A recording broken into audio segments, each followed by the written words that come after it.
There is so much conflicting advice going around, and we're all confused about how best to protect against coronavirus disease. So now we finally have a large analysis of existing studies. So now there's a new study which was published in the Lancet, which reviewed data from 172 studies from across 16 countries to understand how best we can protect ourselves against coronavirus disease. And it found that keeping 2 meters away from others, as well as wearing masks and some form of eye protection, both inside and outside hospitals when you're in the community, is the most effective way of protecting yourselves against coronavirus disease. Now, the study also very clearly said that none of these interventions, even when you do them very well and observe them and follow them to the T, even then they don't work by themselves, and you have to use them in combination if you want to lower your risk of getting coronavirus infection. So the study found that the risk of infection was 2.6% if you stood at least a meter away from someone, against 12.8% risk if you were standing within a meter of someone who was infected. And the study again said that masks and protective eye coverings offered some protection, but the protection and the evidence was a little less clear cut. So it said the chances of infection were 3.1% for those who wore a mask, compared to 17.4% who did not wear one.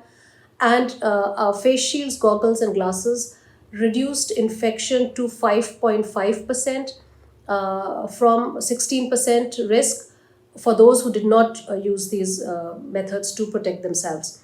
So now the study was part funded by the WHO, which is going to now use it as a document to inform the advice they give to countries.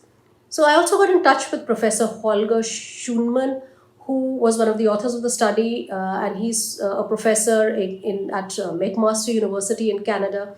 And he says, based on the available evidence, we find that both physical distancing, hand washing, wearing masks, and wearing face protection, these all protect, but we cannot say which is the best form of protection. And he says we have enough evidence, though, that if you use these things in combination, it lowers your risk of getting infected with coronavirus substantially.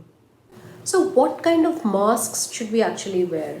So, again, what the authors have said is that there's no real difference between a cloth mask that you're using or if you're tying a scarf or a bandana around over your face. But the study did not specifically look at these homemade masks. What they did look at was respirators and multi layer masks. So, these were N95 masks, medical or surgical masks, or 12 to 16 layer masks, and they found that these did offer protection against infection.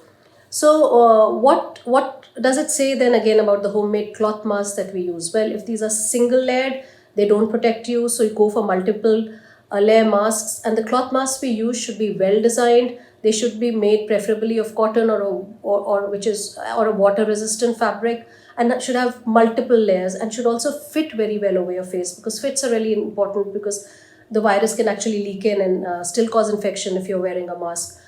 So, what we do understand is that universal mask use is a must once we get back and start resuming normal activities. And as we all know, the pandemic is yet to peak in India, so it's really very important to protect ourselves, because if we protect ourselves, we protect those around us, and we prevent this disease from spreading and flaring up in India.